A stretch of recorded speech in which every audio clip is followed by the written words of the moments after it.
Bueno, genial. Muy buenas tardes a todos. Gracias por la presencia. Gracias al doctor Renzo Cristaldo, quien es candidato a miembro del Instituto Paraguayo de Derecho Constitucional y que en cumplimiento de lo establecido en los estatutos del Instituto Paraguayo de Derecho Constitucional, así como en su reglamento de admisión, y habiendo superado la etapa previa en la cual el comité de evaluación ha constatado que el candidato reúne sobradamente los requisitos esenciales para pasar a esta segunda etapa, en el día de hoy y conforme lo disponen nuestros estatutos, en concordancia con el reglamento, estará haciendo esta disertación académica ante el Pleno del Instituto Paraguayo de Derecho Constitucional. Quiero destacar la presencia del comité de evaluación para esta postulación, integrada por los miembros del Instituto Paraguayo de Derecho Constitucional, la doctora Josefina Zapena, el doctor Gustavo Bóveda y la doctora Verónica Ruiz, así como la presencia de los demás miembros del Instituto Paraguayo de Derecho Constitucional que aquí nos acompañan. Simplemente para que conozcan un poquito más acerca de la trayectoria del doctor Renzo Cristaldo. Él es una persona que, como decíamos hace un rato, reúne sobradamente los criterios que el Instituto Paraguayo de Derecho Constitucional busca en materia de excelencia académica para integrar esta asociación dedicada al estudio del derecho constitucional como una manera de contribuir a la consolidación de la democracia en este país. Tal es así que es profesor de Derecho Constitucional en distintas cátedras, en distintas universidades de nuestro país. Así también tiene distintos posgrados, entre ellos voy a destacar solamente uno, que es un posgrado en Derecho Constitucional realizado nada más ni nada menos que en la prestigiosa Universidad de Sevilla, el cual fue dirigido por el profesor doctor Bartolomé Clavero, que es una figura mundial en materia de reconocimiento mundial, mejor dicho, en materia de derecho constitucional y particularmente en materia de temática indígena. Es una de las grandes autoridades a nivel mundial que hay en esta temática y él fue el director de tesis en la Universidad de Sevilla de maestría del profesor Renzo Cristaldo. Y por supuesto también tiene numerosas publicaciones entre las que destaca un libro que yo tuve el privilegio de reseñar. Tuve el privilegio de leer y de reseñar. Es un libro magnífico que trata sobre una temática bien interesante de lectura recomendada para todos los miembros del Instituto Paraguayo de Derecho Constitucional. Lo tengo acá en mano como para mostrar, siguiendo la escuela de Robert, que siempre hace propaganda de libros. A ver un ratito.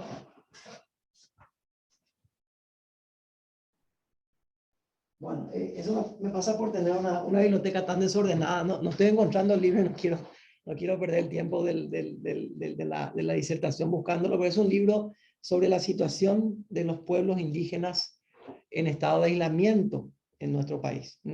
Yo no sé si ustedes sabían, pero existen pueblos indígenas en situación de aislamiento en nuestro país, que no tienen contacto con el resto de la población, y es un trabajo absolutamente original.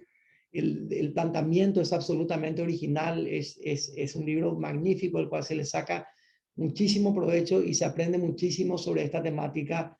Es la temática de uno de los grupos más vulnerables y más olvidados, y en relación a los cuales, hay que decirlo, la Constitución de 1992 no les ha fallado, porque contenía promesas de derechos y de reconocimiento de ciertas cuestiones a favor de estos grupos, pero la sociedad paraguaya sí les ha fallado en la implementación adecuada de estos estándares que están en la Constitución. Y esto también nos ha costado algunas condenas a nivel de la Corte Interamericana de Derechos Humanos, que son de público conocimiento. Bueno, sin más que añadir, me gustaría cederle la palabra al profesor doctor Renzo Cristaldo para que dé inicio a su disertación. Conforme habíamos quedado con él va a explicar después cuál es el tema concreto que va a abordar, pero va a tener alrededor de 40 minutos para hacer una exposición, y luego va a haber un tiempo igual de alrededor de 40 minutos para que los miembros del comité de evaluación, así como los demás miembros del instituto, puedan formular las preguntas que consideren pertinentes. La idea es tratar de no extendernos más allá de la hora y media del evento, porque cada quien tiene sus obligaciones y ese era el tiempo previsto. Así que sin más que añadir, profesor Renzo Cristaldo, tiene usted la palabra. Muchísimas gracias por la presentación, doctor Diego Moreno. Es un gusto para mí estar haciendo esta ponencia ante el Instituto Paraguayo de Derecho Constitucional. Debo resaltar que desde hace un buen tiempo estoy siguiendo las actividades del instituto con mucho interés, porque me parece un instituto referente en el derecho constitucional en Paraguay. Entonces me siento realmente muy honrado de poder participar hoy con ustedes. Yo voy a abordar un tema que probablemente sea algo controvertido. De hecho, me gusta andar contra la corriente, parece instintivo. El tema es hacia una constitucionalización del derecho civil o la perpetuación del derecho civil como constitución. Y esto a propósito de los pueblos indígenas del Paraguay. Como una aclaración previa, bueno, yo tomo aquí derecho civil, pero puede leerse derecho privado en general. Y precisamente el doctor Diego Moreno ya escribió sobre el tema en un libro que editó La Ley, la irrupción de la Constitución en el derecho privado. Es así, doctor. Ese es el artículo y fue publicado en el libro Derecho Privado Paraguayo en Estudios por los 30 años del Código Civil, que desde ya advierto que tomé como una especie de guía, doctor. Entonces espero las correcciones al final si alguna interpretación no fue correcta. Y también tengo que admitir preliminarmente que escuché la conferencia del doctor Jorge Melgarejo, que ya trató el tema de los pueblos indígenas en la Constitución. Entonces, tal vez no entre en tanto detalle porque, bueno, ya lo escucharon a él también y no quiero ser reiterativo, pero estoy completamente de acuerdo con lo que él en su momento expuso y voy a ir dando los énfasis que a mi parecer son más relevantes. Y también como lo hizo Jorge, y está también presente, por suerte, tengo que hacer el reconocimiento previo de que, bueno, nosotros como paraguayos no indígenas no podemos denominarnos expertos en derecho de pueblos indígenas. Ellos tienen su autonomía, tienen su autodeterminación, y tal vez lo que necesiten sea un poco más de espacio para dar sus puntos de vista, y mientras tanto, y mientras nos interese, lo damos nosotros en estos espacios académicos. Lo que no obsta que a futuro vayamos pensando en más espacios de intercambios académicos, hacer efectiva esa, bueno, ese roce con esa cultura o con esas culturas que también tienen su propia riqueza. Bueno, esto como cuestiones preliminares para ponernos en contexto y poder ingresar al tema propiamente. Bueno, tengo una presentación que en realidad lo que va haciendo es marcando algunos puntos, algunos títulos, algunas fotos, si me permiten compartir.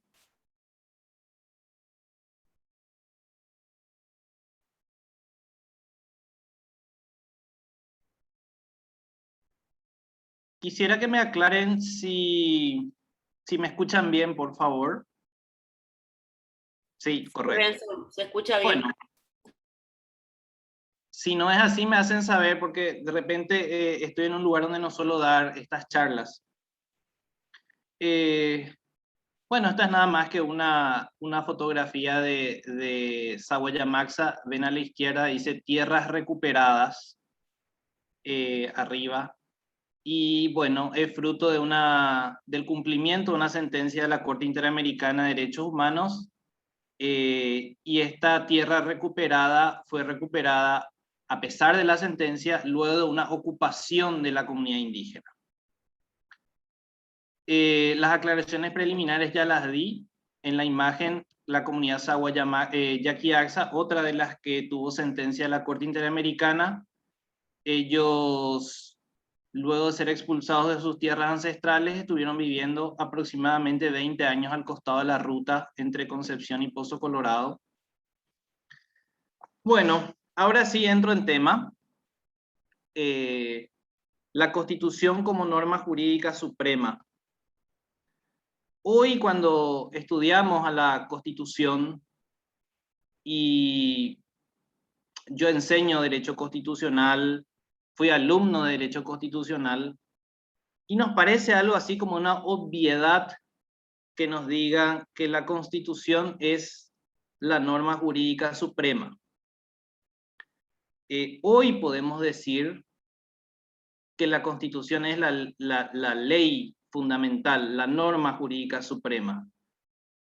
Pero nuestros padres tal vez vivieron en un Paraguay o en una comunidad internacional en la que esto no era algo consolidado, ni siquiera en Paraguay. A lo largo del siglo XIX, podemos decir en la Europa continental más bien, pero eso nos llega a nosotros igualmente, las constituciones eran una especie de catálogo político, como la organización del poder, básicamente, y un punto de arranque para el ordenamiento jurídico. No necesariamente la norma a la cual debía subordinarse toda esa regulación inferior, como hoy lo vemos. Por supuesto, el punto de inflexión ahí lo hacen las garantías constitucionales. Las garantías constitucionales son aquellas que aseguran que la Constitución sea la norma suprema. Si no, bueno, la normatividad queda a cargo de los congresos, de los parlamentos, sin ninguna posibilidad de hacer valer frente a ellos a lo que diga la Constitución. Y justamente algunas reticencias a establecer estas garantías se daban precisamente por la limitación del poder que surge de un texto constitucional. Esa preeminencia de leyes frente a la Constitución tiene como evidencia principal, diría yo, al Código de Napoleón, a ese movimiento codificador que se tradujo en el Código Civil francés de 1804. Había como una corriente por entonces de limitar el derecho a lo que decían los códigos, y los códigos de alguna manera reflejaban esas tradiciones jurídicas que tal vez los textos constitucionales pudieran cuestionar. Y el Código de Napoleón, y van a ver que el nuestro también lo sigue haciendo, establecía a la ley, no a la Constitución, no a las costumbres, como el ideal de normatividad en una sociedad. Se decía incluso, o se sigue diciendo, que está prohibido dejar de juzgar bajo el pretexto del silencio de las leyes. Igualmente se dice que las leyes obligan en virtud de su promulgación. Y bueno, y no necesariamente las leyes estaban conectadas con la Constitución. Entonces, con las leyes y los códigos se preservan esas tradiciones jurídicas y van en un camino, en un derrotero paralelo a las constituciones. Y el Paraguay no estuvo alejado de estas lógicas. Justamente ya hace un tiempo, leyendo sobre este tema, me topé con un interesante análisis en el prólogo de un libro, y lo pongo aquí para que ustedes lo vean. El prólogo es de Juan Carlos Mendonca, al libro de Daniel Mendonca y Josefina Zapena, Sentencia Arbitraria. Yo creo que es un libro que es muy popular entre los abogados porque creo que no se escribió algo semejante respecto de las acciones de inconstitucionalidad y los criterios de arbitrariedad que toma en cuenta la Sala Constitucional. Bueno, y aquí tenemos una especie de historia que nos cuenta Juan Carlos Mendonca, donde ratifica todo esto que les vengo diciendo.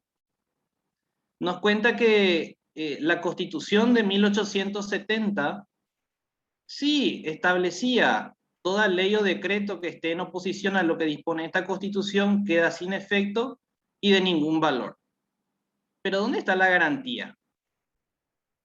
¿Quién determina que una ley que no se ajusta a la Constitución quedará excluida del sistema? ¿Qué órgano? ¿De qué manera? Bueno, nos cuenta Mendonca que la Constitución de 1870 tuvo desarrollo recién en 1918 con la Ley 325, Ley Orgánica de Tribunales, que expresaba, bueno, como un procedimiento en el marco de un juicio ordinario, se debe plantear desde la primera instancia, se debe ir en apelación, debe llegar a la corte, bueno, una serie de cuestiones procesales, pero lo más relevante de este prólogo es esta mención que hace esta ley, y dice, quedan excluidas de este recurso la interpretación o aplicación que los tribunales hicieren de los códigos civil, penal, comercial y procesal, decía, artículo 44. Así pues, claramente, dice el prólogo, la única vía admitida era la de los recursos, promovido en el marco de un juicio en trámite, quedaba descartada la vía de la acción, y lo más relevante que dice es, bueno, que había una especie de intangibilidad de los códigos, que de ese modo resultaban ubicados por encima de la Constitución, cualquiera fuese la interpretación o aplicación que los tribunales hicieran de ellos. Nos cuenta Mendonca que la Carta Política del 40, en su artículo 6, repitió la fórmula de la de 1870, y todo siguió igual hasta 1967. Es decir, hasta 1967 no había ninguna garantía para hacer valer la Constitución como ley fundamental en Paraguay. Muy bien. Entonces pasamos a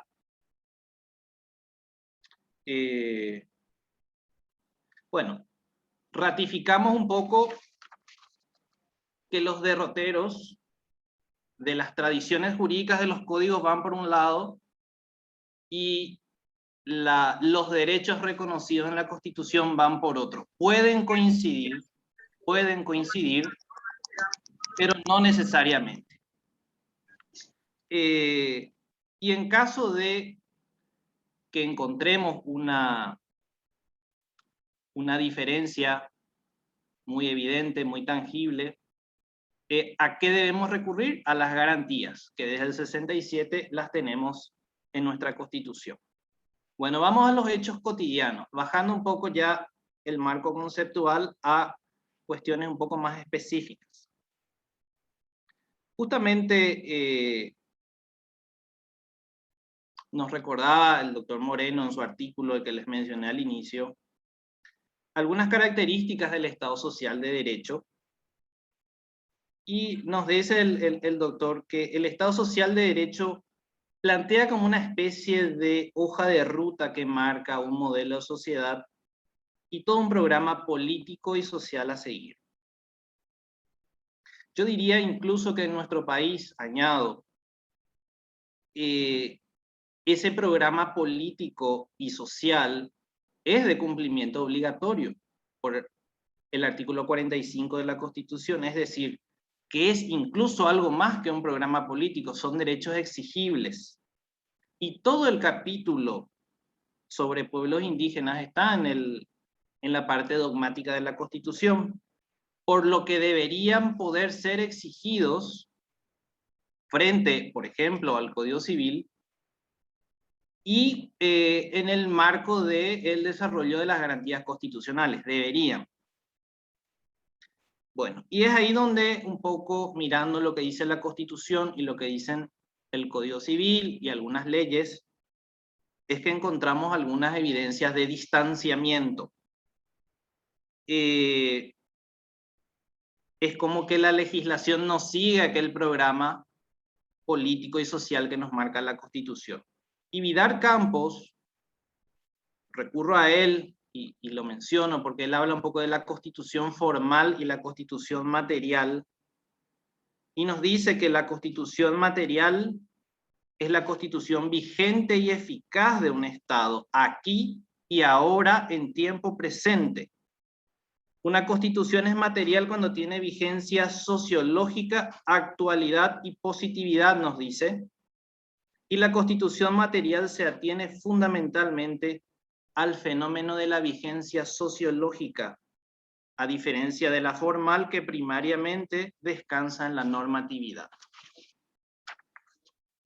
Bueno, y siguiendo a este autor, yo puedo sostener que dada la obligatoriedad del acatamiento a la ley, que es finalmente la que regula nuestra convivencia cotidiana, y su falta de conexión con la Constitución, es que la ley se convierte en la Constitución en nuestro país.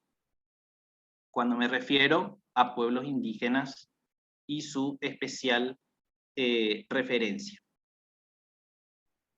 A propósito, recuerdo en este momento al profesor Javier Pérez Royo, que fue uno de mis profesores en la Universidad de Sevilla, y él solía comentar que a su criterio las garantías constitucionales eran dos: la declaración de inconstitucionalidad, que en España la hace el Tribunal Constitucional, y la reforma de la Constitución.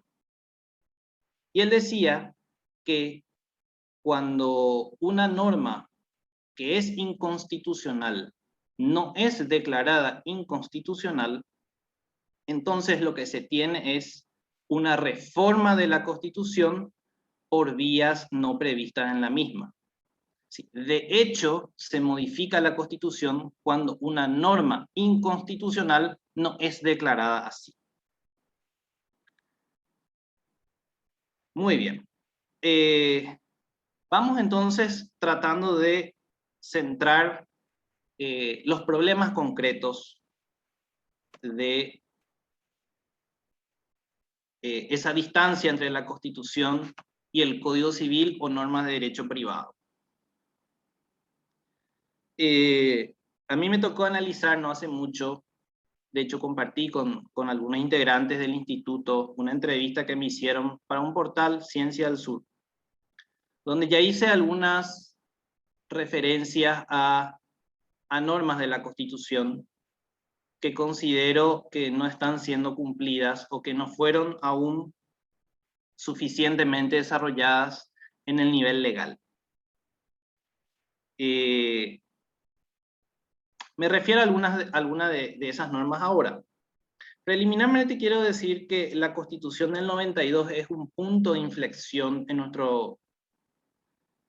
nuestra historia constitucional. La Constitución de 1870, por ejemplo, hablaba de como una obligación del Congreso, algo así como mantener el buen trato con los indios y convertirlos a la civilización o alguna cosa así. Luego no hubo referencias a pueblos indígenas sino hasta 1992. Entonces, evidentemente, la Constitución nuestra es paradigmática, es novedosa, y hasta me animo a decir que es una Constitución, y sobre todo en ese capítulo de pueblos indígenas, que habrá pillado a más de uno, tal vez sin enterarse muy bien de que se estaba incorporando. Este capítulo fue propuesto por pueblos indígenas, luego de movilizaciones, hubo un convencional constituyente indígena, de eso ya les habló Jorge, pero en fin, fue un proceso de construcción sumamente participativo, muy relevante para nuestra historia constitucional.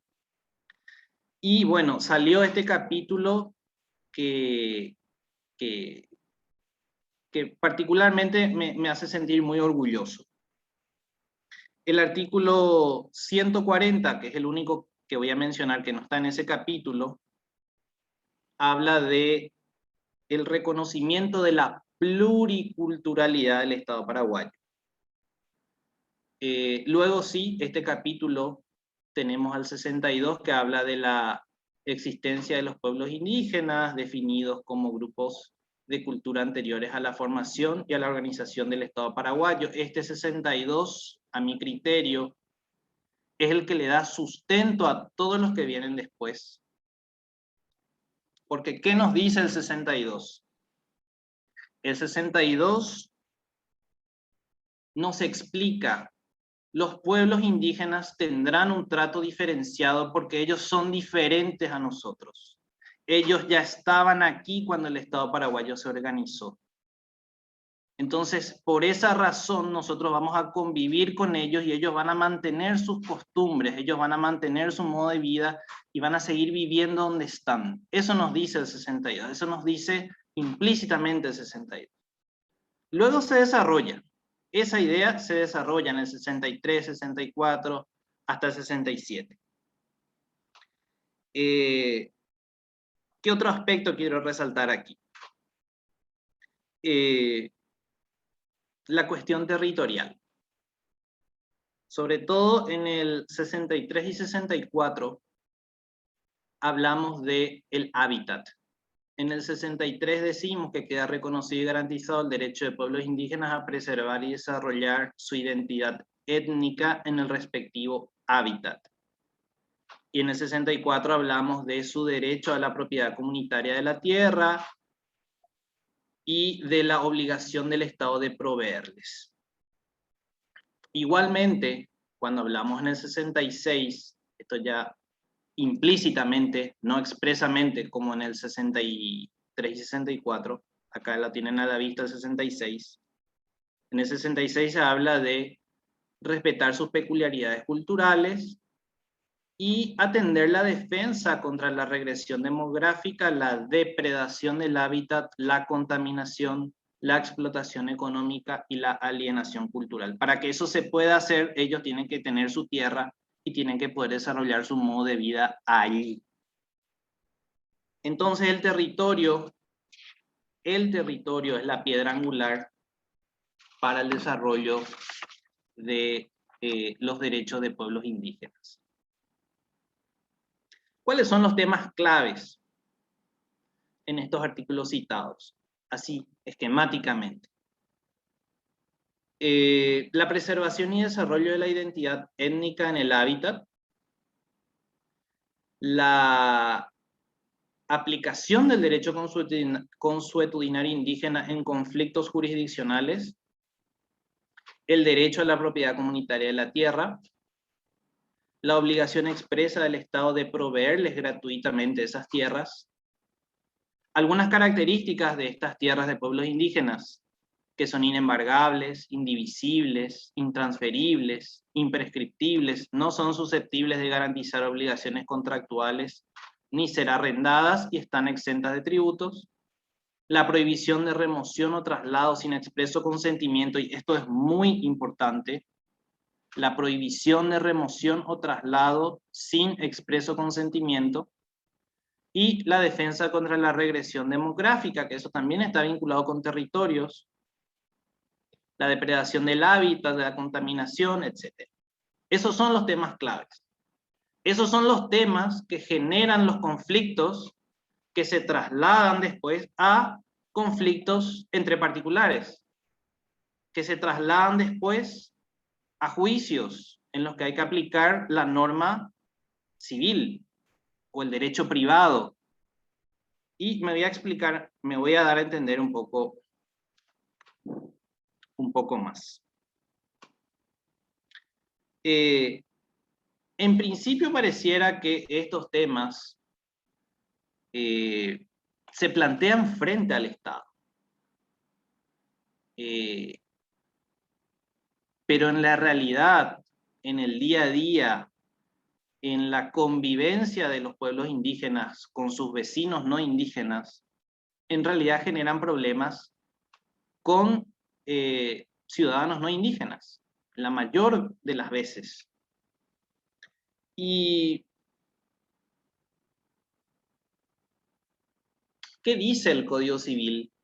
¿O qué respuesta da el Código Civil a esos temas clave de la Constitución? Quiero iniciar con lo que dice el Código Civil en sus disposiciones generales, en los primeros artículos, y quiero poner énfasis en el 6 y en el 7. Los jueces no pueden dejar de juzgar en caso de silencio, obscuridad o insuficiencia de las leyes, dice. Reitera, si una cuestión no puede resolverse por las palabras ni el espíritu de los preceptos del Código, ley, se tendrán en cuenta las disposiciones que regulan casos análogos o materias análogas y en su defecto se acudirá a los principios generales del derecho. No a la Constitución, no a los principios de la Constitución, principios generales del derecho. El 7 dice, las leyes no pueden ser derogadas en todo o en parte, sino por otras leyes. Las disposiciones especiales no derogan las generales, ni estas aquellas, salvo que se refieran a la misma materia, para dejarlas sin efecto explícito o implícitamente. Y al final, lo que interesa, el uso, la costumbre o práctica no pueden crear derechos sino cuando las leyes se refieran a ellos, no la Constitución, las leyes.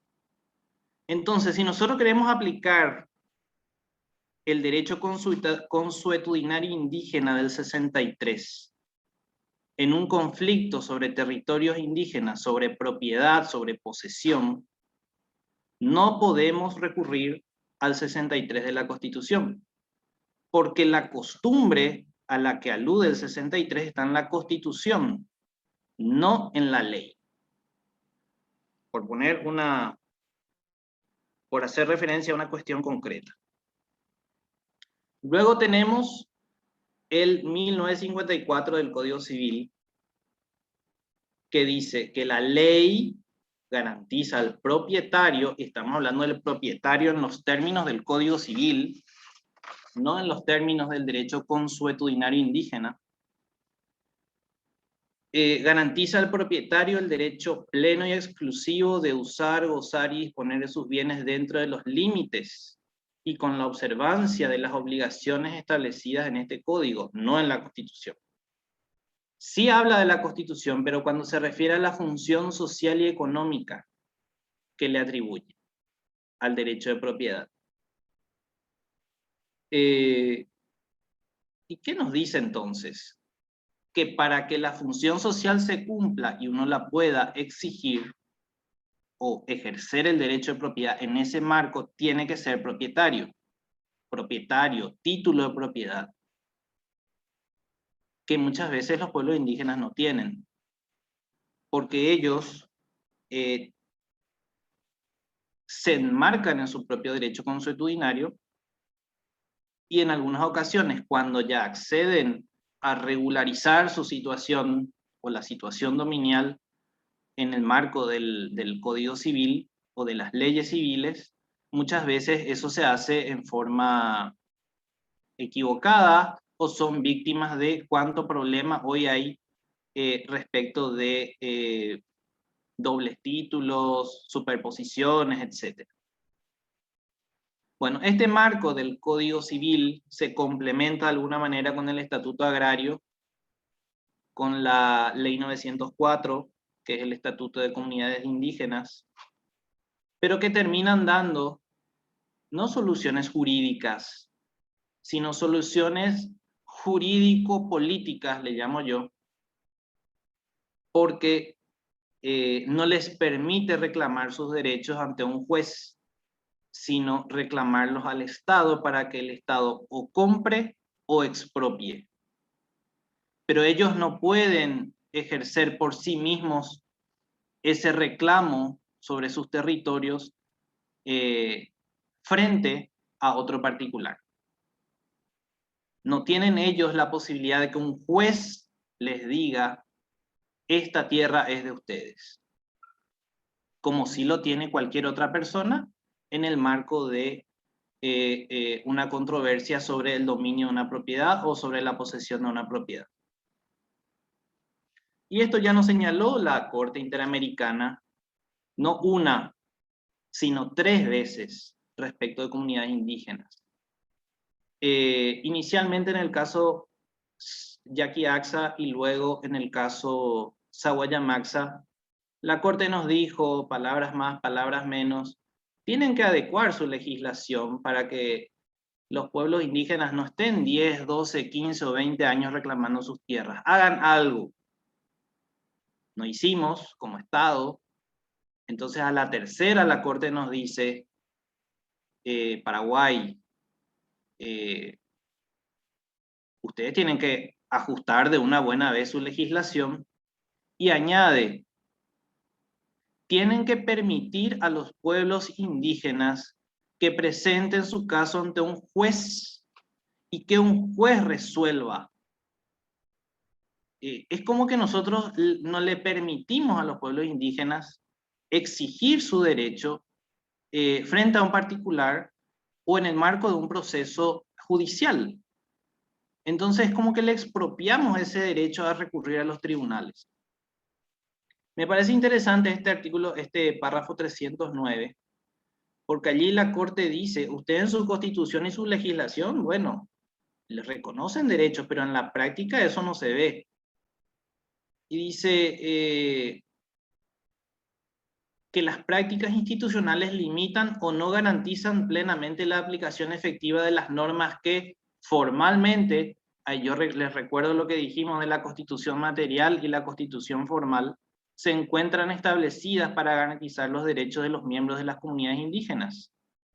A juicio de la Corte, el interés social de la propiedad en lo que respecta a las comunidades indígenas debe traducirse en que se deben tener en cuenta las circunstancias de ser tierras ancestrales indígenas, lo cual debe verse reflejado tanto en el plano sustantivo como procesal. Luego viene la recomendación o la consecuencia de haber constatado esta falta de adecuación, y dice que, bueno, que se genere un cambio legislativo que garantice A, que se tome en cuenta la importancia que para los indígenas tiene su tierra tradicional, y B, que no baste que las tierras reclamadas estén en manos privadas y sean racionalmente explotadas para rechazar cualquier pedido de reivindicación. Y reivindicación aquí tiene una o podría tener una connotación ya más civilista. Además, este sistema deberá consagrar que una autoridad judicial sea la competente para resolver los conflictos que se presenten entre los derechos a la propiedad de los particulares, que además de estar consagrado en el Código Civil, tiene rango constitucional, y el derecho de los indígenas. Algunos remedios. Bueno, antes de pasar a los remedios, también anoté un temita que les quiero comentar. Habíamos visto en el 60 y... a ver, lo tengo aquí anotado. Habíamos visto en el 66, creo, de la Constitución, esa situación de que hay que los indígenas pueden reclamar la preservación del ambiente. Y hay una herramienta, en efecto, la herramienta de la ley 294/93, que es la ley de evaluación de impacto ambiental, que por supuesto puede tener también consecuencias en la actividad económica de los particulares que tienen sus intereses en zonas de tierras ancestrales indígenas.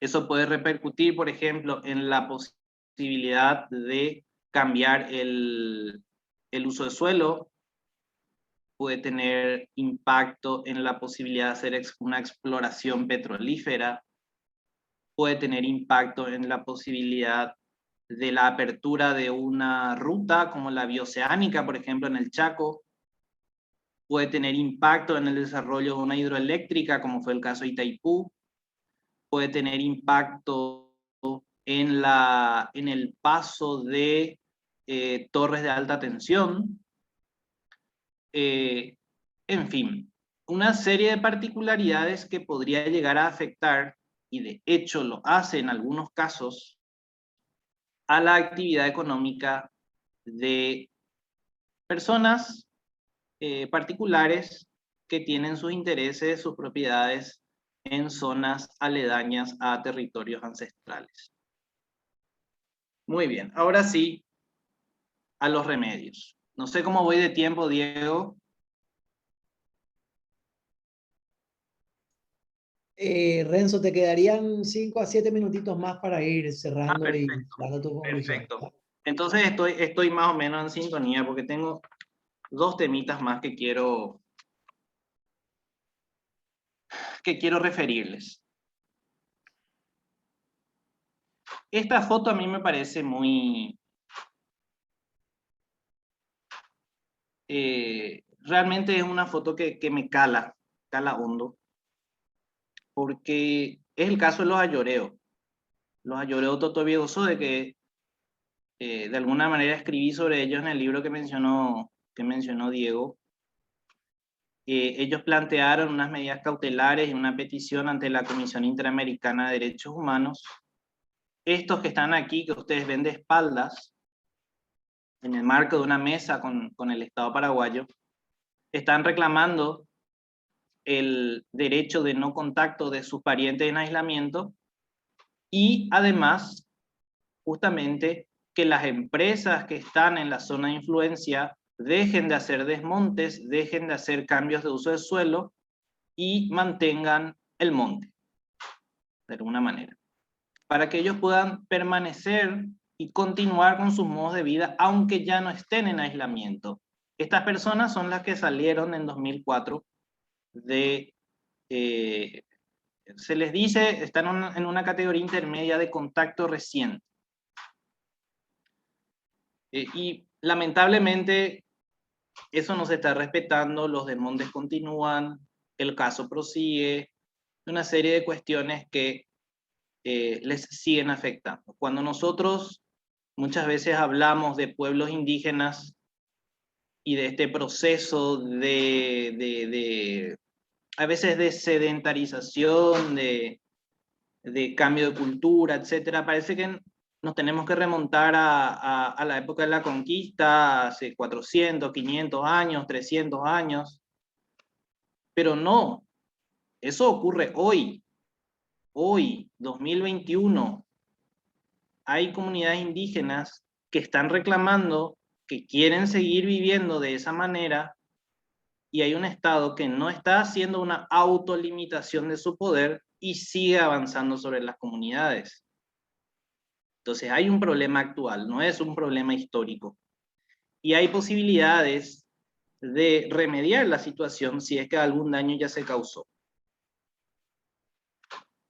Y bueno, ¿cómo hacer valer esa primacía de ese capítulo de pueblos indígenas de la Constitución frente a esta normatividad insuficiente del Código Civil y de otras leyes? Bueno, siendo coherentes con lo que les estuve diciendo, tendríamos que recurrir a las garantías constitucionales. Sabemos que hay 4: habeas corpus, habeas data, amparo y la inconstitucionalidad. Allí tal vez nos sirvan 2, el amparo y la inconstitucionalidad. Pero ¿cómo? ¿Cómo hacer valer esto?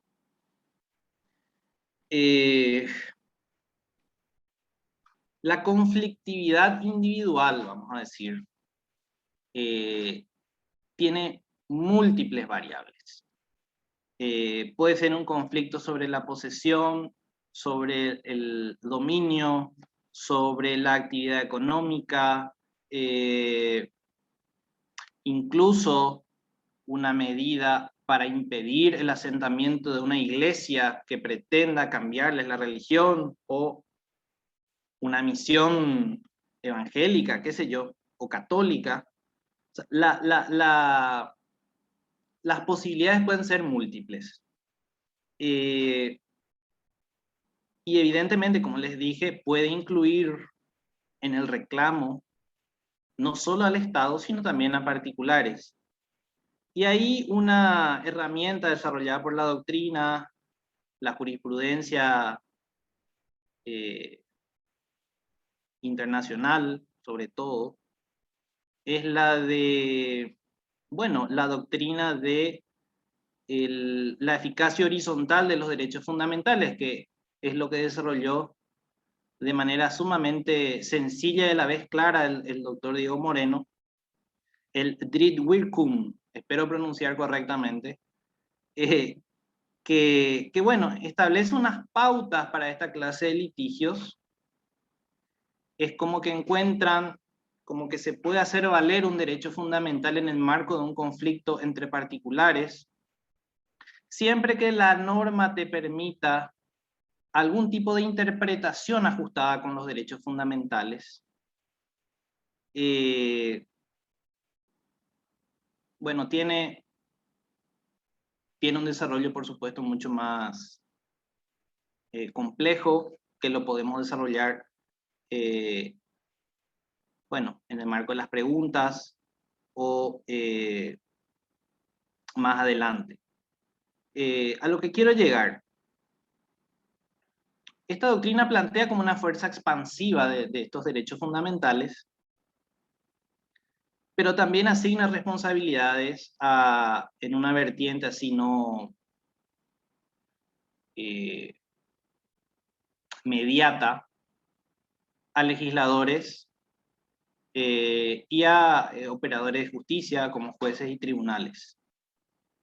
Será el caso particular el que determine cómo, si será en el marco de una interpretación de algún espacio que nos dé el Código Civil, por ejemplo, cuando hace referencia a las buenas costumbres, cuando hace referencia a la moral, cuando hace referencia al orden público, o a las costumbres. Vemos que eso es más difícil, pero no imposible.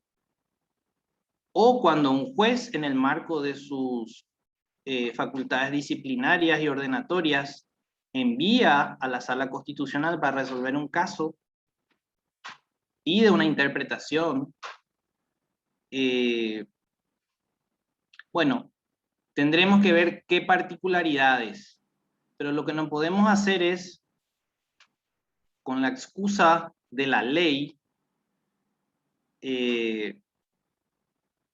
seguir incumpliendo o seguir haciendo caso omiso a derechos constitucionales que afectan a pueblos indígenas. Ciertamente hay una responsabilidad mayor de legisladores, por lo menos en mi punto de vista.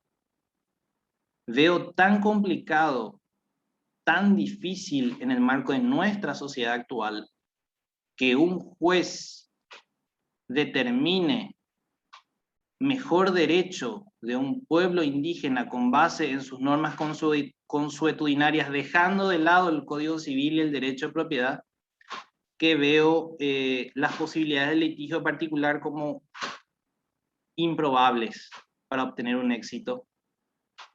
Y francamente creo que la vía debería ser la reforma de nuestras leyes, en cumplimiento además de lo que ya dispuso la Corte Interamericana de Derechos Humanos. Y el desafío que se plantea, lamentablemente vimos en estos días que en lugar de plantear este debate sobre cómo mejorar las posibilidades de acceso o de regularización de las tierras ancestrales indígenas, vimos cambios en el Código Penal, de alguna manera alguna violencia institucionalizada. eludiendo el fondo de la cuestión, creo yo, a mi modo de ver. Pueden estar de acuerdo conmigo o no, aceptaré las críticas.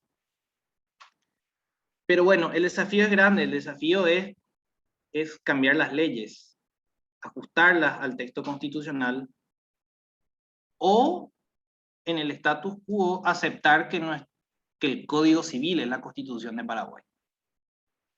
Además del cambio legislativo, bueno, hay otros desafíos. Yo pienso, por ejemplo, estuve investigando sobre la conformación de la Corte Suprema en Canadá. Canadá tiene dos sistemas culturales, de cultura jurídica, la del Common Law y la del Civil Law. Entonces ellos tienen 3 jueces encargados siempre de hacer la revisión de los casos del Civil Law. Incluso en la conformación hay como una tradición de que los jueces de la Corte sean de determinados territorios de Canadá, de tal manera que eso sea plural. A nosotros nos cuesta reconocer que en Paraguay también hay sistemas jurídicos que no son uniformes, el sistema jurídico indígena, que está basado en las costumbres, y el sistema jurídico de derecho continental, que es el del Código Civil. ¿Por qué no pensar a futuro en una conformación de cortes con mayor pluralidad? ¿Por qué no pensar también en una representación indígena permanente como cuota en el Congreso?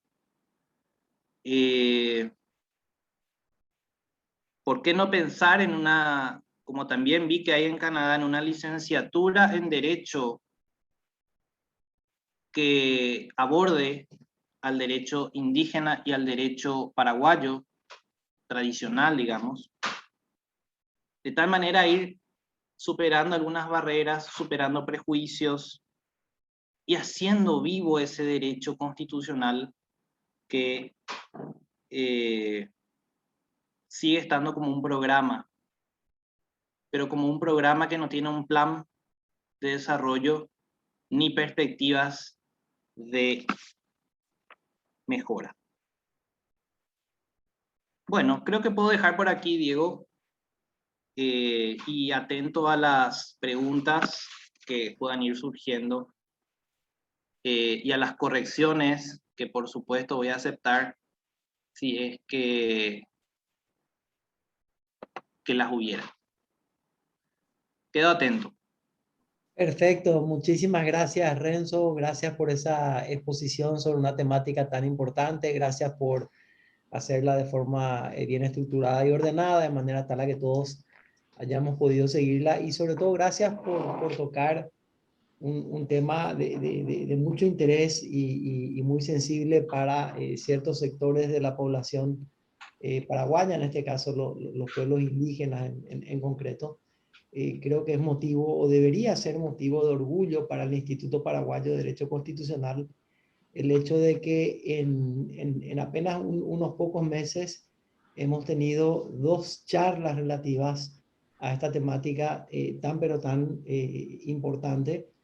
Una fue la del doctor Jorge Melgarejo aquí presente y hoy la tuya. Entonces, creo que eso demuestra un poco cómo desde el IPDC estamos tratando de hacer un poco lo nuestro para tratar de promover un cierto cambio en la cultura constitucional y ver que cuando tratamos de cuestiones constitucionales, no solamente se trata de determinar cuál es la interpretación que favorece a tal o cual político, sino que también hay o debería haber una preocupación hacia los grupos en situación de vulnerabilidad o hacia ciertas partes de la Constitución que tratan problemáticas muy complejas como esta. Así es que te agradezco muchísimo, creo que esa última imagen fue bastante elocuente de que hay una problemática acá y no sé si la estamos como sociedad sabiendo resolver muy bien y creo que a veces se están emitiendo señales equivocadas, leyes que se aprueban en tiempo récord cuando hay otras leyes que como bien señalaste hay un vacío acá, tenemos 30 años de constitución y mencionaste que hay un vacío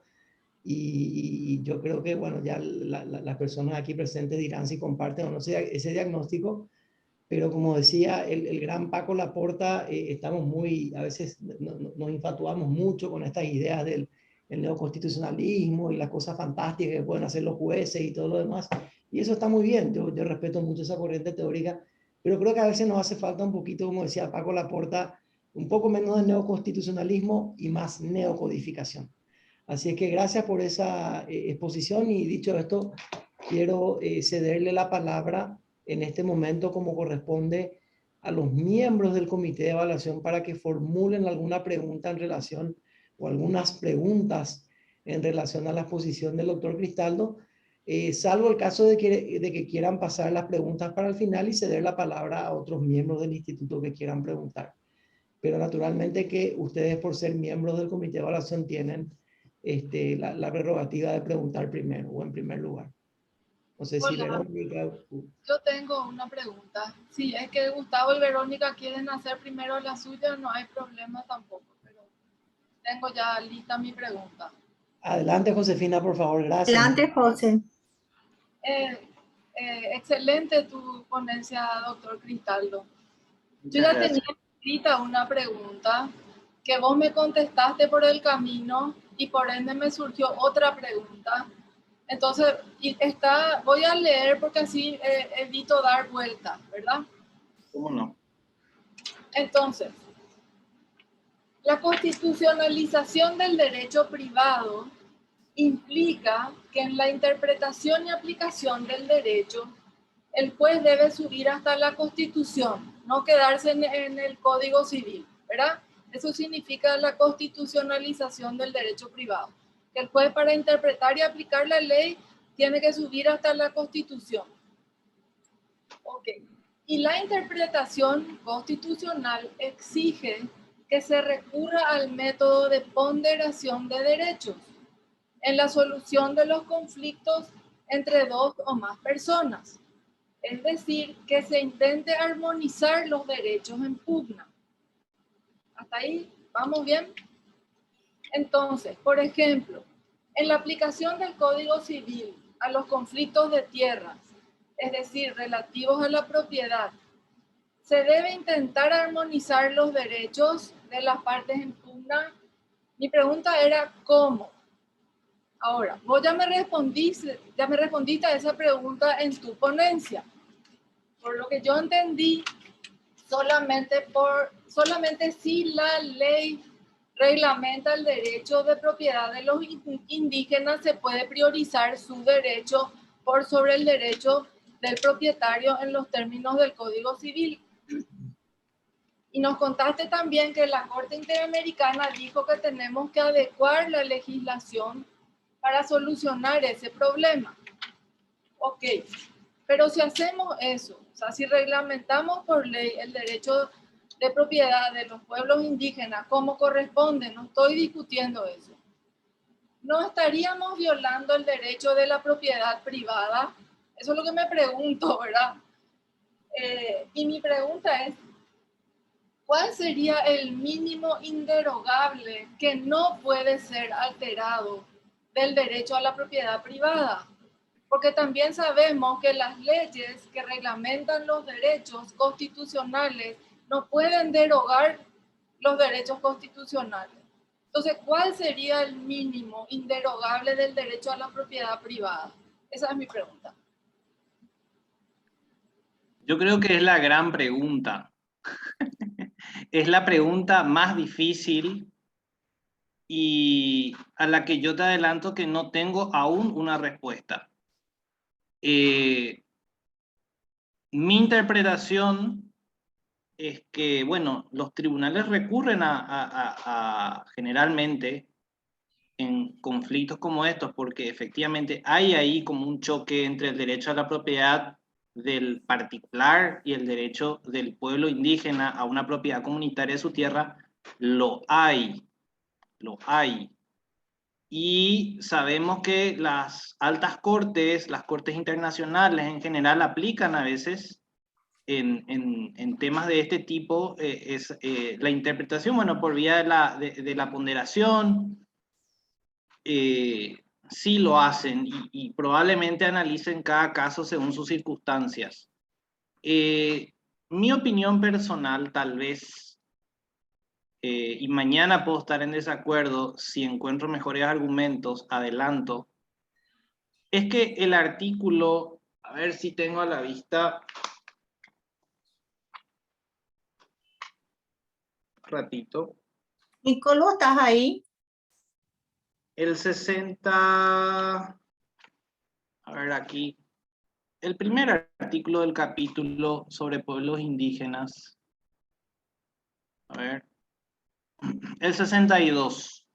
Cuando el 62 nos dice, esta Constitución reconoce la existencia de pueblos indígenas, definidos como grupo de culturas anteriores a la formación y organización del Estado paraguayo. Cuando nos dice eso la Constitución, a mi modo de ver, está blindando a los pueblos indígenas. Está blindando sus territorios, está blindando sus costumbres, está blindando su modo de vida, porque está reconociendo que el Estado paraguayo es el que vino después y se instaló sobre sus territorios. Esa es mi percepción. Y es ahí que se justifica que los pueblos indígenas tengan una ciudadanía especial, que tengan un derecho a la propiedad diferente al derecho a la propiedad del 109, se justifica que no paguen tributos, una serie de cuestiones de privilegios, partiendo del reconocimiento de que quien llegó después fue el Estado paraguayo. Y bueno, y ahí se vería en cada caso, ya en ese ejercicio probablemente de ponderación, bueno, cuántas familias son, de qué manera fueron despojados de sus territorios, cuánto tiempo ha transcurrido desde que fueron despojados de sus territorios.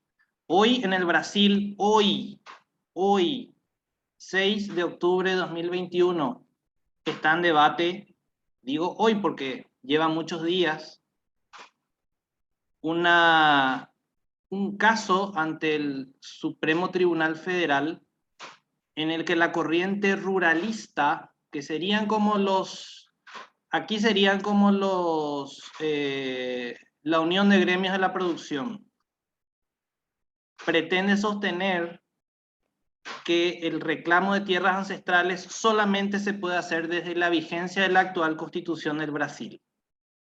Es decir, establece un plazo temporal para el reclamo sobre tierras ancestrales. Y creo que hay una situación de, no sé, de 4 votos contra 2, contra 3, y así están votando. Y da la impresión de que esa tesis va a perder, pero este es un tema de súper actualidad y no tengo una respuesta cierta, solamente unas primeras impresiones sobre el tema, ¿verdad? Esa sería mi respuesta a la pregunta. Ok, muchas gracias, Renzo. De nada.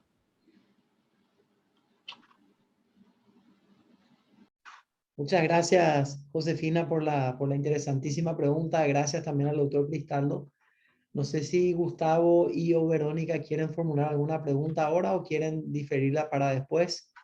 Y gracias, Diego, y gracias a todos los participantes y sobre todo a Renzo. No es una pregunta, simplemente darle mi impresión de, bueno, la muy versada preparación para la presentación de este tema. Y sobre todo me interesó mucho la perspectiva o la orientación que trató de darle, en el sentido de que a lo mejor en la óptica tradicional nosotros percibimos solamente la problemática indígena teniéndole al Estado como un sujeto activo dentro de la relación jurídica, ya sea en su papel de omisión como de comisión también en la problemática, pero aquí como que se centra también en la muy interesante vertiente de tenerlo a un particular como sujeto activo dentro de esa problemática.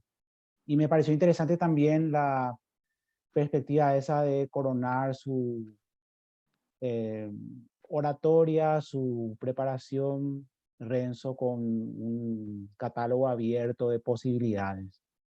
De mi parte, muy congratulado por tu presentación y bueno, ya oportunamente con Josefina y Verónica te haremos llegar el resultado de, bueno, de lo que tenemos que evaluar. Muchas gracias.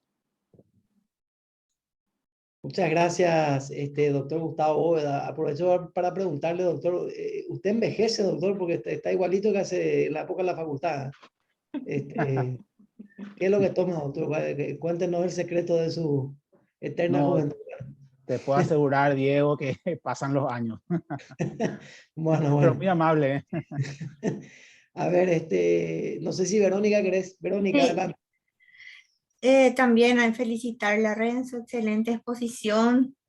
Mira, me gustó mucho y sobre todo no tengo ninguna pregunta en sí, sino ir sobre la línea de Josefina, que me llamó mucho la atención esos intereses generales que pueden estar contrapuestos. Y hablaste de este conflicto que hay en Brasil. También hay otro muy interesante en relación a las torres de alta tensión que deben pasar por las tierras ancestrales de pueblos indígenas. Entonces ahí se presentó también un conflicto bastante interesante en la Corte en Brasil en relación a esos intereses de los pueblos indígenas y esa necesidad de esos pueblos también que tienen el interés de tener corriente eléctrica, de tener nuevos mecanismos para estar y sobrevivir. Entonces veo ahí un conflicto bastante interesante también de intereses y cómo ponderar. A mí eso me cuestiona mucho, ¿verdad? Esa ponderación que uno pueda llegar a hacer de esos dos pueblos, ¿verdad? El pueblo que necesita de la energía eléctrica y el pueblo que no quiere tener contacto con la sociedad, ¿verdad? Ese es mi interés en saber un poco más y qué opinas al respecto. Ya le dijiste a Josefina, pero para mí que ese es uno de los conflictos más importantes que genera este tema. Y felicidades, Renzo, por tu exposición.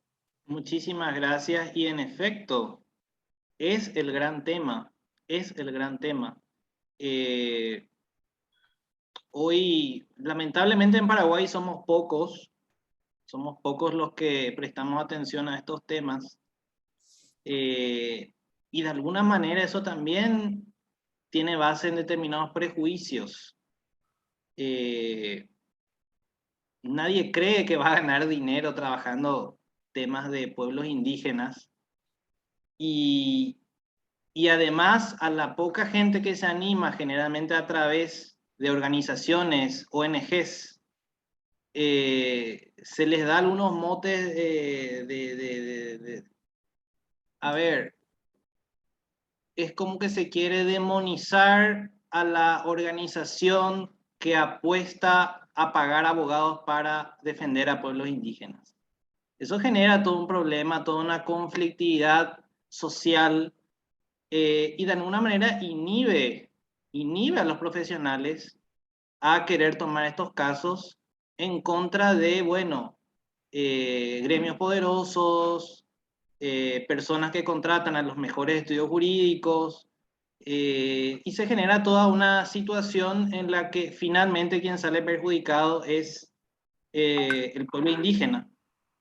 Entonces, sí, tal vez estos temas tengan un mejor desarrollo en la medida en que más profesionales tengan la valentía de tomar estos casos y la sociedad sea más respetuosa de sus posiciones, ¿verdad? Creo que me salí un poco del enfoque de la pregunta, pero quería aprovechar también para decir eso. Muchas gracias, Vero, por Renzo. esta interesante pregunta. Gracias también al doctor Renzo Cristaldo. Yo rescato, hablando de valentía, rescato la valentía suya de sentar posiciones en un país donde a veces quedarse callado y no decir nada es lo más seguro y uno no se mete en problemas. Así que rescato esa valentía. Incluso ha hablado de la situación de empresas que de repente podrían estar afectando la situación de los derechos de determinados grupos. Yo no sé si Fátima tenía levantada la mano. Sí, Diego, quiero hacer una pregunta, Renzo. Le cedo la palabra a la vicepresidenta del Instituto Paraguayo de Derecho Constitucional, doctora Fátima Andrada.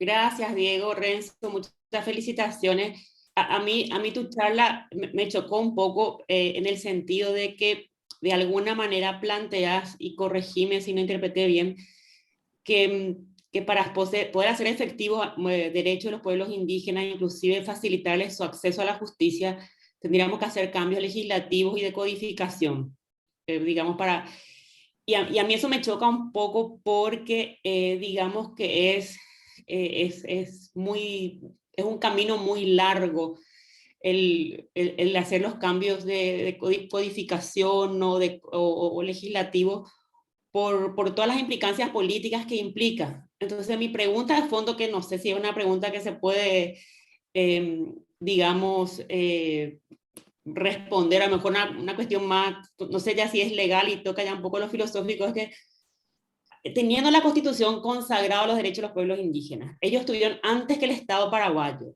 tienen o sea, para mí es muy obvio, o de algo me pierdo, que tienen una prioridad legal constitucional. Entonces mi pregunta de fondo es, ¿por qué, o sea, ¿por qué tener otra vez que buscar leyes, codificaciones? Es como que algo que entretiene, cuando que lo obvio es que son pueblos originarios. De alguna manera es como que quisiera que ellos puedan ejercer plenamente sus derechos. No es posible porque chocan con intereses de propietarios, intereses económicos, problemas de forestación, pero es como que me queda ahí el sabor amargo de que otra vez hay que pelear por normas, leyes, cuando que la Constitución ya les da lo que tanto se quiere que se les dé. O sea, estuvieron antes que el Estado paraguayo. Entonces mi pregunta de fondo es, ¿no deberíamos como sociedad, como Estado, más allá de las leyes y de los códigos, establecer como una política pública de Estado? A lo mejor muy utópico era, bueno, esto dice la Constitución, ¿cómo podemos entre todos hacer efectivos estos derechos? No sé si fui clara en mi exposición, Renzo, pero es como que me queda ese sabor amargo que otra vez tenemos que buscar, a lo mejor porque tengo cierta animaversión a los fetichismos legales. Viste que en el Paraguay todo se soluciona con leyes, el Congreso, o sea, todo solucionamos con leyes, pero acá la Constitución, siendo tan clara en la prioridad que se le da a los pueblos indígenas, ¿por qué otra vez tenemos que estar peleando? O sea, entiendo, tiene que haber una regulación, un mecanismo a través del cual se logre, pero digo nomás, en este estado de las cosas, o sea, a lo mejor es mucha utopía, ¿verdad? Porque hay demasiados intereses que chocan, pero realmente la Constitución para mí, bueno, estudian antes que el Estado y punto. Tienen derecho, bueno, ¿cómo hacemos entre todo para que se cumpla? Gracias, Renzo, y gracias. Sí, creo comprender, es como una impotencia que yo comparto plenamente. Pero yo planteé en la charla la modificación de leyes porque no hay leyes. No es que, es decir, las que hay son insuficientes, entonces es necesario dictar nuevas leyes. Eso no implica que en el caso particular y recurriendo a mecanismos de interpretación, como habíamos hablado del este término alemán, Drittwirkung.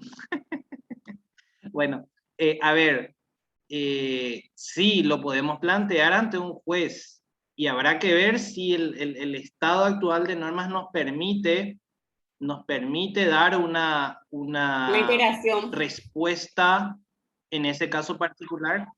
Sí.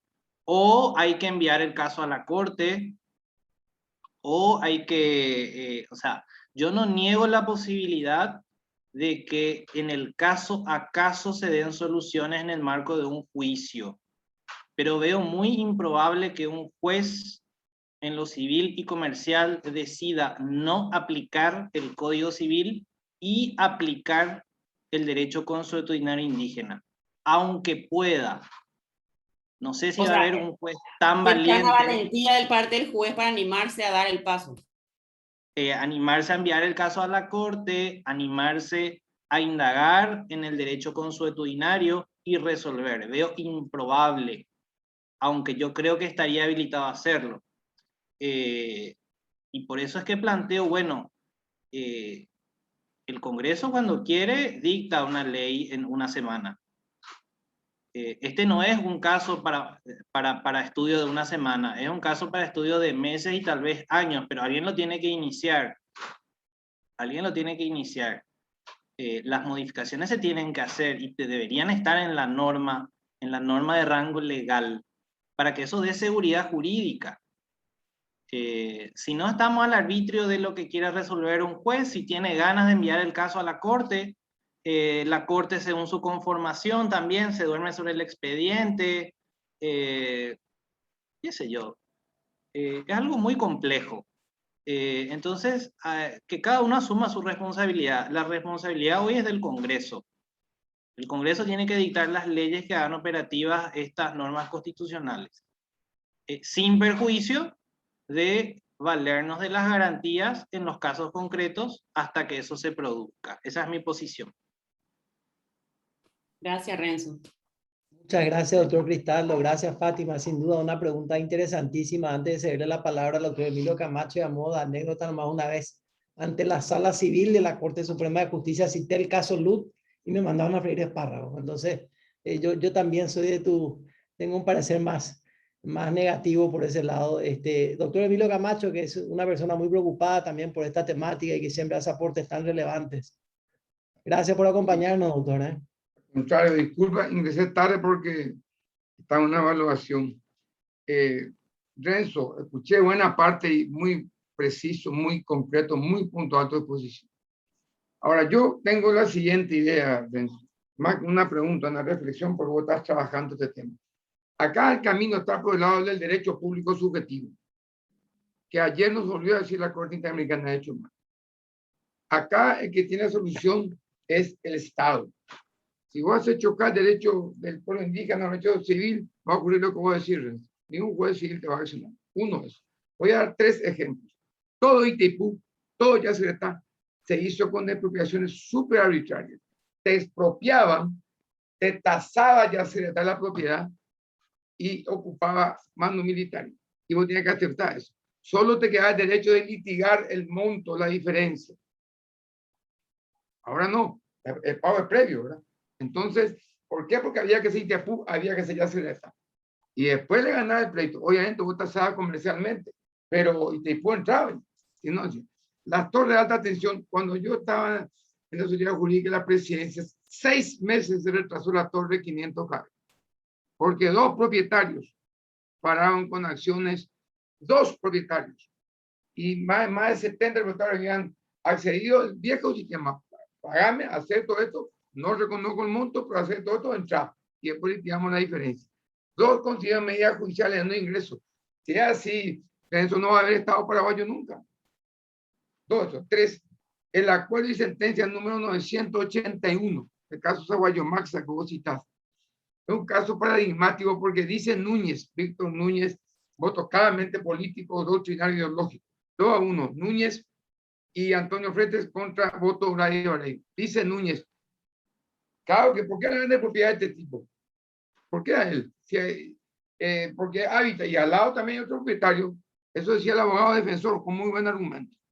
Y la ley le propia a él. Y dice, así dice el abogado, está bien, denle a los indígenas, como se llama, originario, pero ¿por qué a mí? Le dice el abogado de la empresa. Al lado hay más de esos indígenas. Y Frente Núñez dice, sí, tiene razón, ¿por qué a él? Son 2 derechos. Pero acá el Estado está recomendado, sugerido por la Corte Interamericana que le dé tierra al pueblo Saguayo Maxa. El ejemplo que vos citaste, Renzo. Entonces, mi opinión, Renzo, es que sí, siempre las soluciones, y somos abogados, se tiene que dar con la ley, pero hoy tenemos la Constitución, ¿verdad? Solamente que nuestro Congreso, yo trabajo ahí, así como está, nunca jamás está a reconocer todo derecho, porque es el que manda más, que tiene más poder, Para hacer la torre 500 kV, yo fui parte y se consiguió, porque había que hacer torre 500 kV para los indígenas, lo siento. Entonces, es un tema, como bien señalado, jurídico, político, jurídico. Pero quiero sí señalar, y no me preguntan, que es perfectamente constitucional avanzar en el reconocimiento de los pueblos indígenas a sus tierras. Y tenemos un fallo impecable. El mismo año se dictaron 2 fallos. Un fallo aceptando una expropiación y otro fallo en la misma zona rechazando la expropiación. ¿Por qué? Porque son criterios jurídico-políticos. Solo así los indígenas podrán tener tierra. o si no, así imposible. Esa es mi visión por lo menos, nada más. Sí, un breve comentario nada más, Diego, si me permitís, sobre lo que expuso el doctor. Estoy completamente de acuerdo en que el poder, los grupos de poder, los grupos de presión, no estarían conformes con una legislación que asegure derechos para los pueblos indígenas. Y eso me preocupa, porque hace que ratifique lo que expuse en el título de esta ponencia: la perpetuación del Código Civil o del derecho civil como constitución. Es un poco lo que dije al inicio, doctor, tal vez usted no me escuchó, pero cuando la Constitución no era considerada como la ley suprema, había espacio en la ley ordinaria, en el código, para que las tradiciones jurídicas no necesariamente conectadas con la Constitución puedan permanecer. Y eso es lo que está ocurriendo en Paraguay. A través de la ley rige un estado de cosas no constitucional. Y bueno, hay grupos de poder que tal vez en su momento no se percataron. Era otro ambiente el del 92, pero no se percataron de todo lo que implica este capítulo de pueblos indígenas.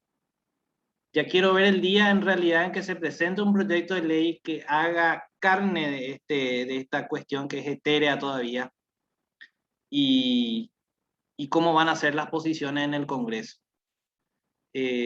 Adhiero a lo expuesto por usted, doctor Camacho, y bueno, me lleva a ratificar un poco esta reflexión que está en el título de esta ponencia. Nada más. Muchas gracias, doctor Camacho, no solo miembro fundador de este instituto, sino uno de los grandes baluartes que tenemos y una persona que siempre apoya nuestras actividades. Gracias, y una persona muy comprometida con esta temática también. Gracias por esa pregunta, y el doctor Cristaldo respondiendo como siempre con valentía y sin guardarse nada.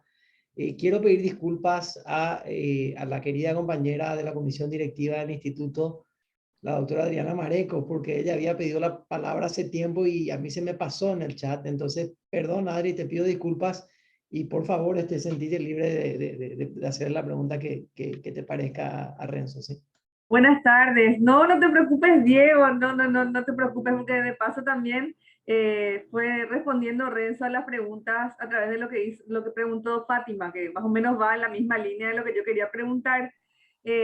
Pensando un poco en lo que él planteaba respecto al Código Civil y la Constitución, yo quisiera preguntarle si, por ejemplo, como un argumento se podría utilizar el hecho de que la Constitución es posterior al Código Civil y rige en ese sentido a través de alguna suerte de modificación que uno pueda interpretar que existe dentro de lo que es el texto del Código Civil. Es decir, si tenemos un artículo del código, perdón, de la Constitución que reconoce el derecho de los pueblos indígenas a sus tierras ancestrales, y tenemos un Código Civil que es anterior a esta ley, y tenemos también la figura del amparo, que sabemos que permite, como bien ya lo dijo Renzo, la materialización de los derechos constitucionales.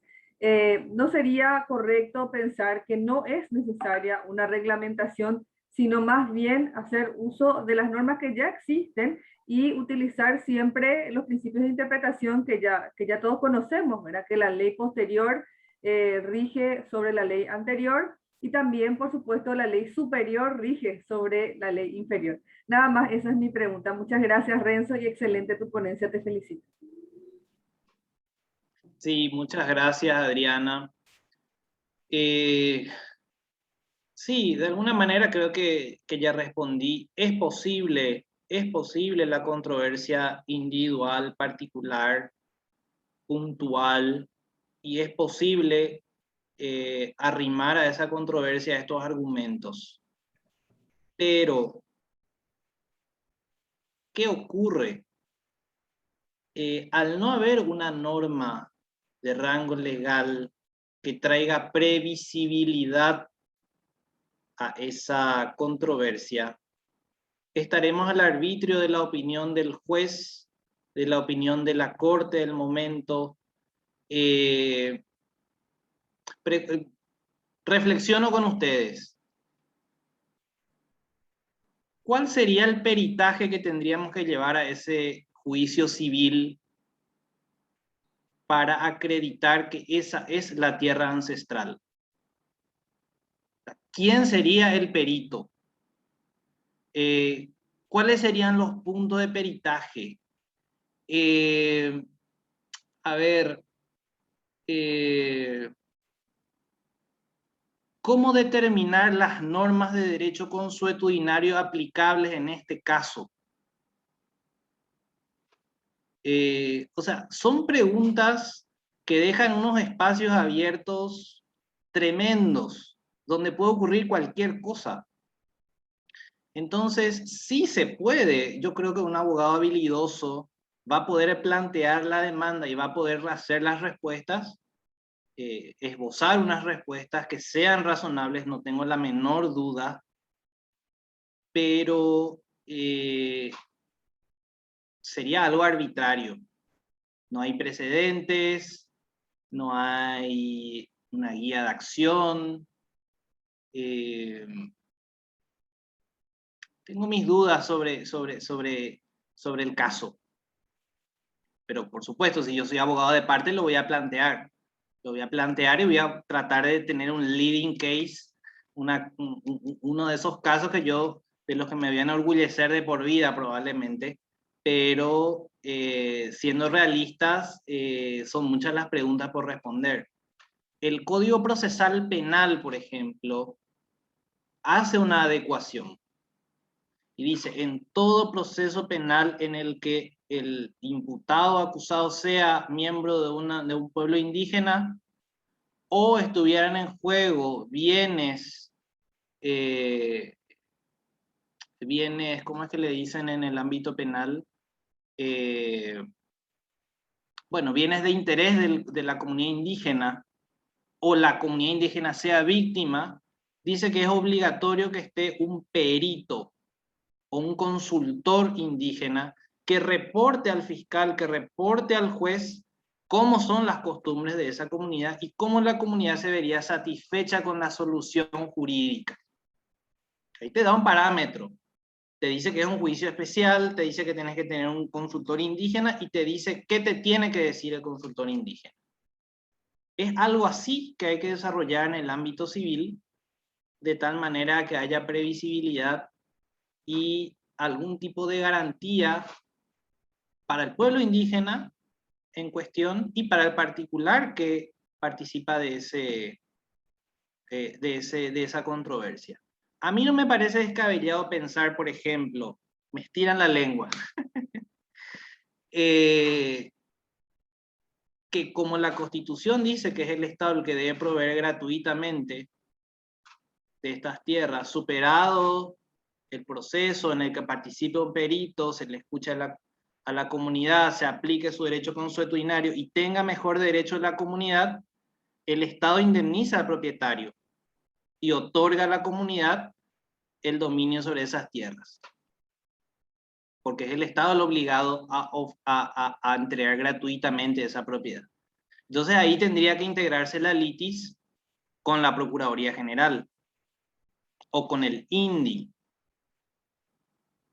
Entonces ahí el particular no se vería afectado en su derecho también de rango constitucional porque tendría una indemnización. De alguna manera sería como una expropiación, pero sucede que cuando en el actual sistema la expropiación realmente depende de los votos en el Congreso, no del mejor derecho de la comunidad.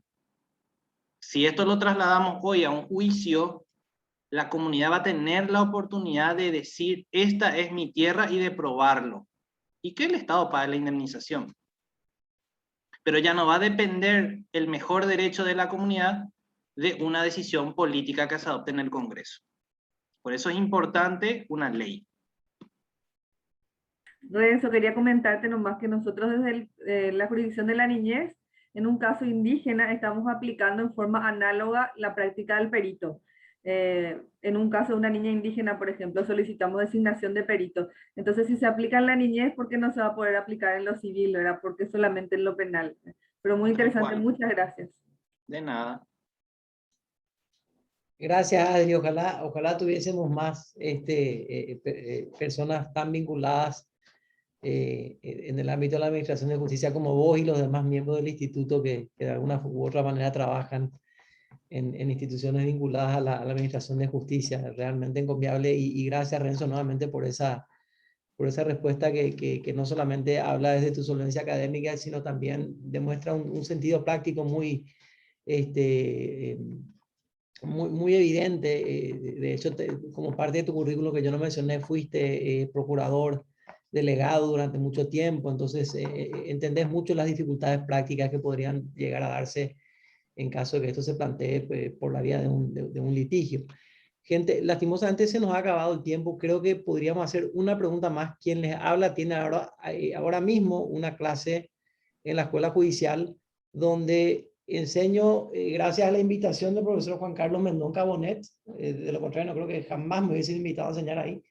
Gracias a la invitación de Juan Carlos, enseño ahí desde hace 8 años. Totalmente cierto, Diego. Y en 8 años que llevo enseñando, no he tenido, al menos hasta donde yo sepa, porque nunca se identificó, ni un solo estudiante perteneciente a algún pueblo indígena. En 8 años que llevo enseñando. Este es un dato significativo con relación a eso que mencionaba de otorgar un poco espacios. No conozco de ningún plan de acciones afirmativas para cuotas para miembros de pueblos indígenas en la escuela judicial. En fin, hay mucho camino por andar. Hay tiempo para una última preguntita corta. No sé si Jorge o alguien quiere hacer, o si no lo dejamos ahí, algún miembro del comité, o lo dejamos ahí. Ustedes deciden. ¿Algún comentario final que quieras hacer, Renzo? Bueno, Diego, estoy muy feliz realmente por este espacio que me dieron. Realmente contento por la invitación. Espero haber estado a la altura. Y bueno, toqué un tema que me apasiona. Espero que esa pasión no haya hecho que pierda objetividad. Y bueno, estoy a disposición para seguir ahondando en estos temas que son tan interesantes a mi modo de ver. Agradecido con la oportunidad. Bueno, muchas gracias, doctor Renzo Cristaldo, por su tiempo. Muchas gracias por la exposición. Muchas gracias a todos los miembros del instituto aquí presentes, particularmente a los miembros del comité de evaluación. El doctor Gustavo Bóveda se puso hace unos minutitos, se tuvo que retirar por unos compromisos, pero como ya les habían explicado, ya se le había explicado al doctor Renzo, a partir de esta disertación, el procedimiento sería el siguiente: el comité se va a tomar el tiempo establecido en el reglamento para deliberar y evaluar esta disertación suya del día de la fecha y posteriormente emitir un dictamen que es elevado a la comisión directiva. A partir de ahí la comisión directiva vuelve a convocar a todos los miembros del instituto y ahí se toma la decisión sobre la admisión de su candidatura al Instituto Paraguayo de Derecho Constitucional. Independientemente a la cuestión de la admisión de su candidatura, creo que todos estamos de acuerdo en que ha sido una charla muy enriquecedora, así es que le agradecemos muchísimo por su tiempo y a todos por participar. Muchas gracias. Muchas gracias. Y estuve leyendo el chat, así que gracias a los que me saludaron allí. Hasta luego. Gracias, Renzo. Gracias. Hasta luego, luego. gente. Gracias. Gracias. Hasta luego, Renzo. Excelente, Renzo. Chao a todos.